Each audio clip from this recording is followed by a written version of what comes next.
Assalamualaikum warahmatullahi wabarakatuh. Waalaikumsalam warahmatullahi wabarakatuh. Alhamdulillah, pada kesempatan kali ini kita berkumpul dengan tema yang sangat luar biasa. Di bulan Ramadan ini kita sering melaksanakan puasa dengan berbagai cobaan yang sangat berat. Untuk itu, pada saat kita melaksanakan puasa dengan betul-betul ikhlas, dengan betul-betul niat, tapi terkadang kita masih sering tergoda dengan sesuatu yang bersifat duniawi. Dan pada saat kita sudah menjalankan puasa dengan betul-betul ikhlas, maka saat itu kita baru melaksanakan satu lubang untuk berpuasa, yaitu mulut.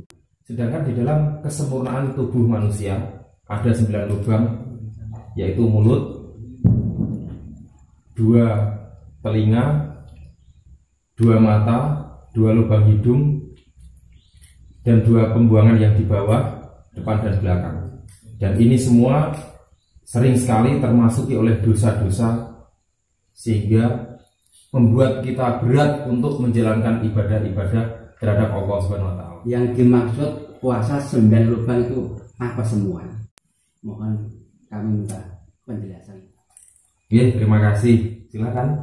Ya, yang pertama-tama kita kutip dulu hadis tentang segala sesuatu termasuk ibadah itu harus diniatkan dengan ikhlas. Nah, itu ikhlas itu pondasi utama dari puasa 9. Ikhlas itu bisa dijalankan asal kita mau melihat video-video sebelumnya. Itu kita akan paham dengan apa yang disebut ikhlas. Kalau panjenengan tadi sudah ngendiko tentang puasa mulut, seperti yang dijalankan kebanyakan orang, kita tidak makan, tidak minum, tetapi masih kadang-kadang gremeng, kadang-kadang ngedumel, kadang-kadang ngamuk tiang. Niku masih belum dikatakan puasa mulut. Wong mulutnya masih lari dari puasa. Masih ada zina mulut. Masih ada zina mulut itu sendiri. Jangankan kita mencapai puasa mulut, kita sendiri masih niatnya kurang pas gitu. Niatnya kurang pas, tidak seperti yang diniatkan ketika sebelum sahur, yaitu niat karena Allah. Tetapi banyak di antara mereka yang masih takut diseleksi alam atau dicibir karena tidak puasa dan lain sebagainya, karena sesungguhnya kita sebetulnya dikuat-kuat. Itu yang pertama, yaitu mulut itu sendiri masih belum semuanya mampu bisa melaksanakan.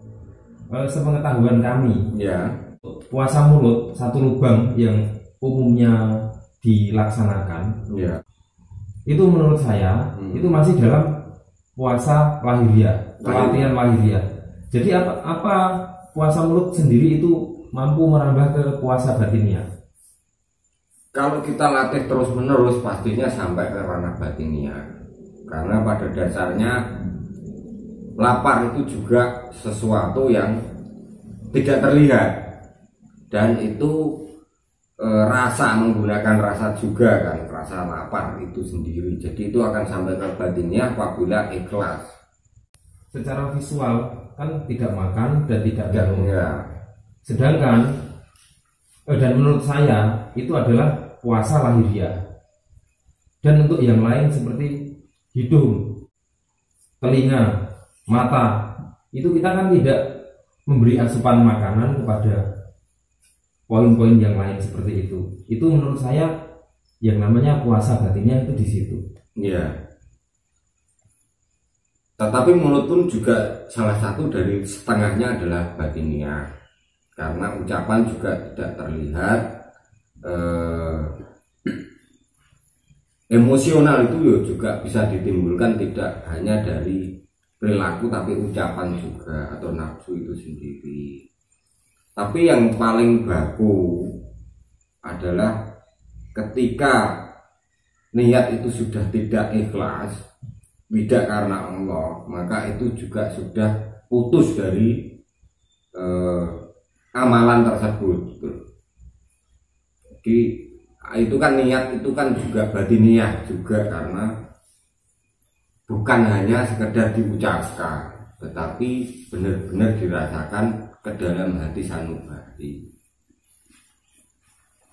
Kalau mengenai masalah mulut, apakah itu akan terkait dengan batin, itu sangat terkait.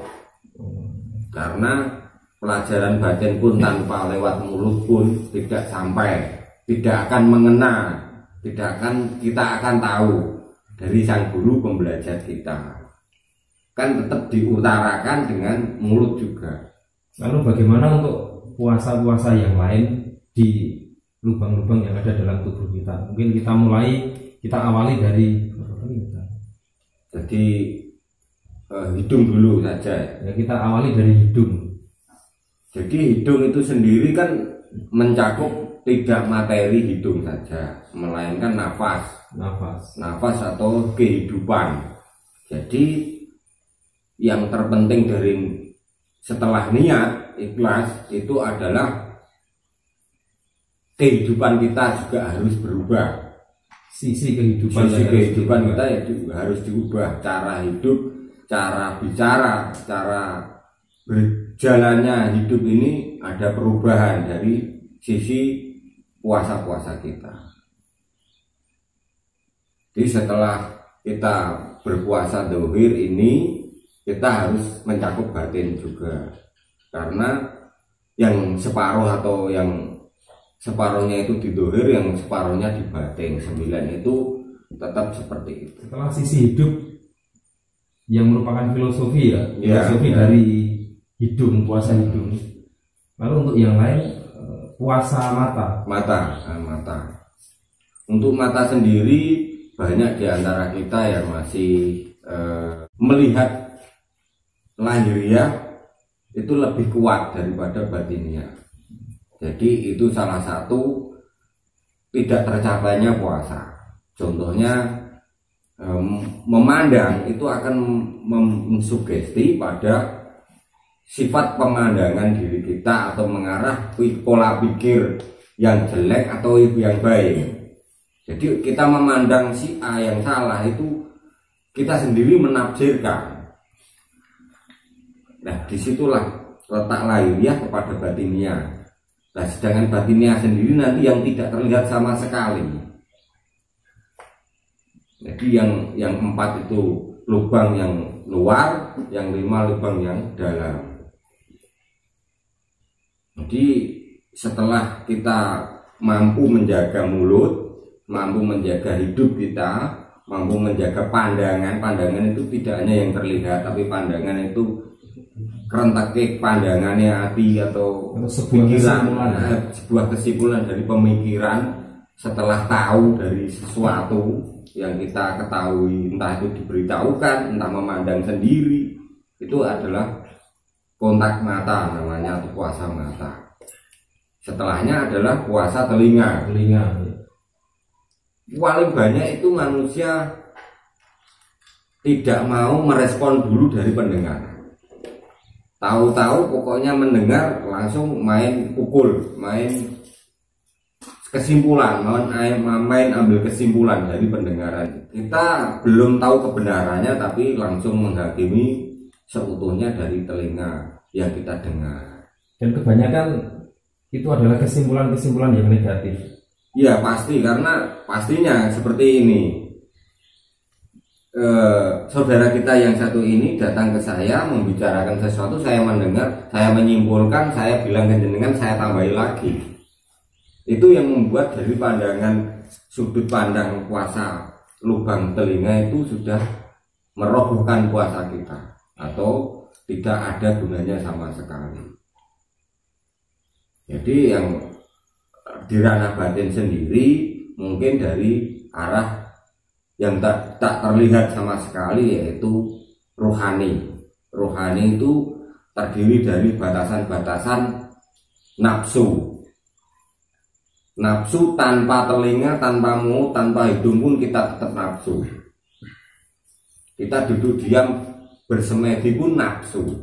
Tidak mendengar apapun, karena yang kita dengarkan adalah lafal dzikir kita sendiri, tapi nafsu kita tetap berjalan dari gemuruh darah kita sendiri atau keinginan-keinginan yang belum tercapai. Jadi itu pun akan menutup salah satu ibadah puasa kita dan tidak akan sampai ke ranah Tuhan. Ya, terima kasih. Kemudian untuk yang lain masih ada 2 lubang pengeluaran. Ya. Kalau belakang, kalau depan yang belakang itu kan sebetulnya adalah bisa difilosofikan cara memberi atau membuang. Jadi sesuatu itu yang pasti Tuhan memfilosofikannya harus terbuang, harus kamol, harus ikhlas. Di situ kita diutamakan bahwa kita bisa makan minum, tapi juga bisa memberi orang lain juga. Jadi puasa ini ranahnya mencakup Islam semuanya.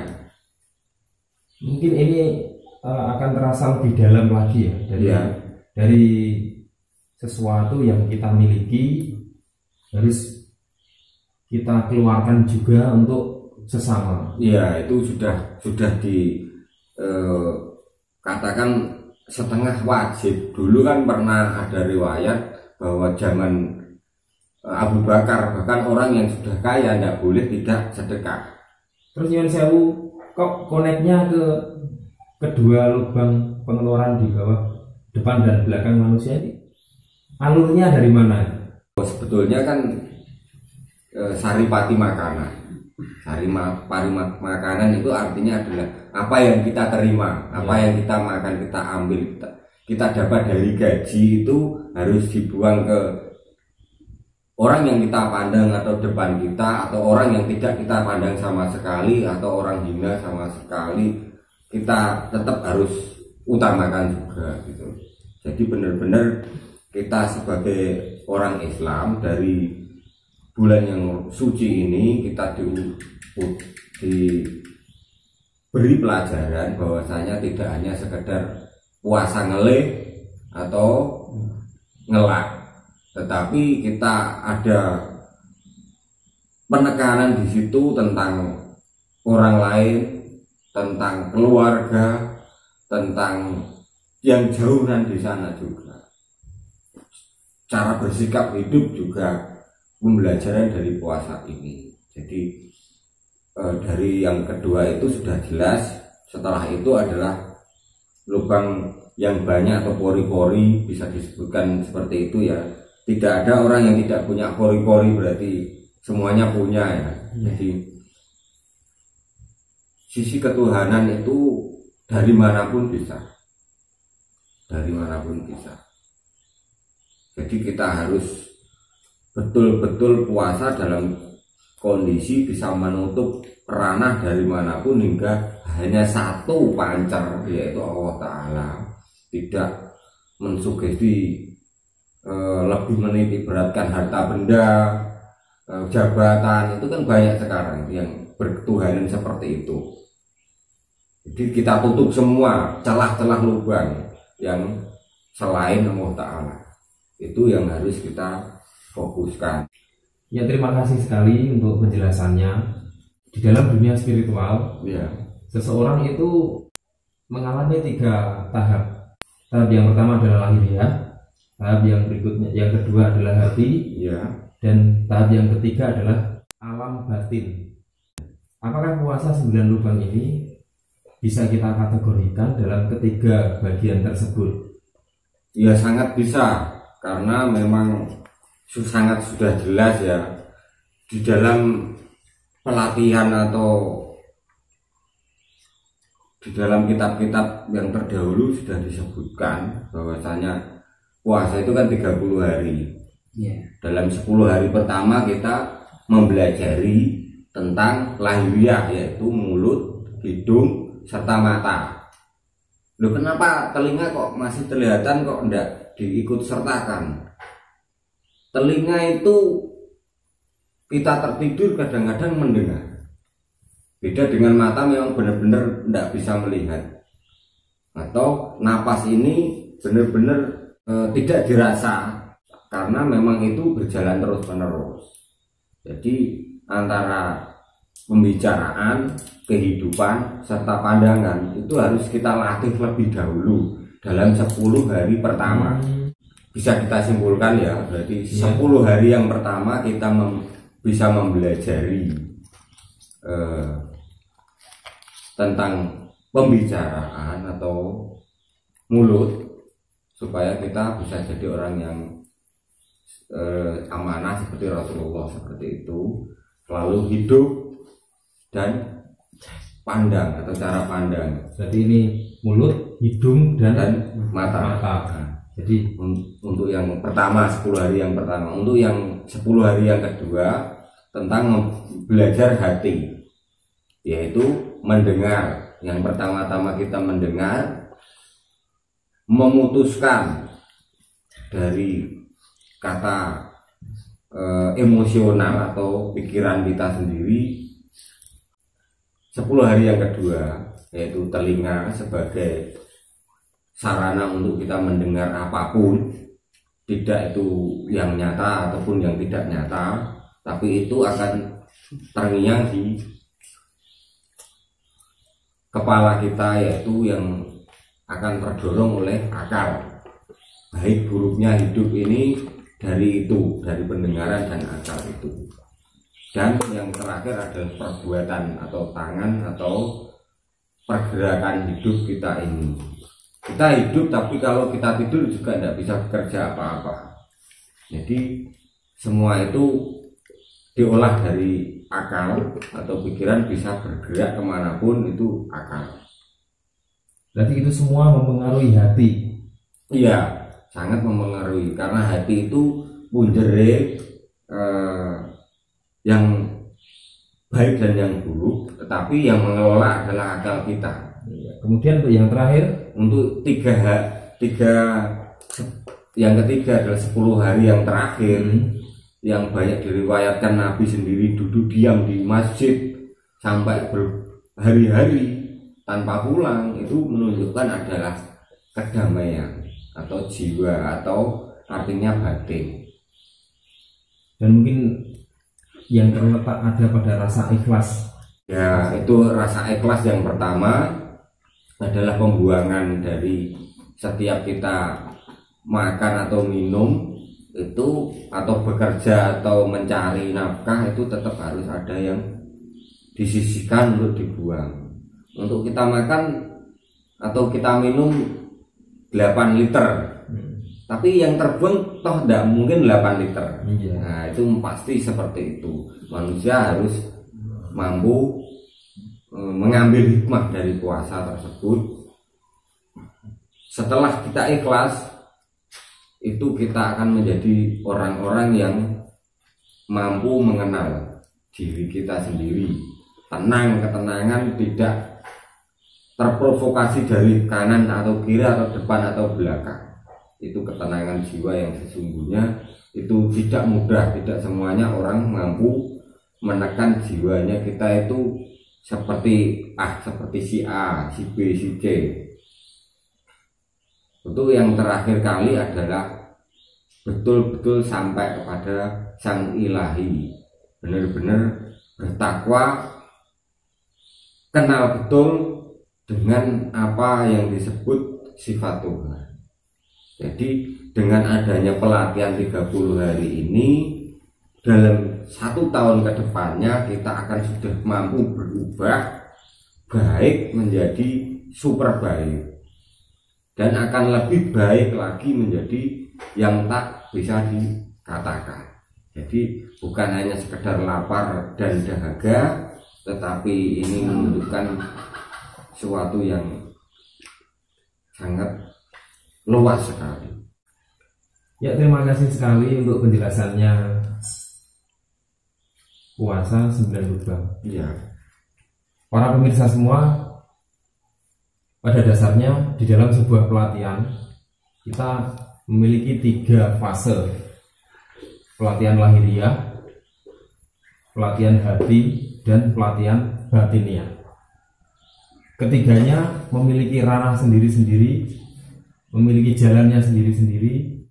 Dan di dalam puasa ini, selain kita melaksanakan puasa mulut, maka ada beberapa lubang lainnya sebagai pelengkap tubuh manusia, dan itu juga harus kita latih untuk selalu berpuasa. Dan yang terakhir lagi, ternyata setelah 9 lubang tersebut masih ada lagi lubang-lubang lainnya yang tak dapat terhitung pada tubuh manusia, yaitu adalah pori-pori. Mari kita tutup semua lubang tersebut dan jangan biarkan masuk selain sisi ketuhanan untuk memasuki diri kita. Demikian apa yang bisa kami sampaikan, dan mohon maaf sebelumnya jika ada yang tidak berkenan dengan tema kita kali ini. Pada intinya adalah kita tidak harus menitik beratkan lahiriah, karena sisi yang terdalam, yang terbanyak, yang terluas adalah sisi batiniah yang belum pernah kita ketahui. Wallahu a'lam bishawab. Wassalamualaikum warahmatullahi wabarakatuh. Waalaikumsalam.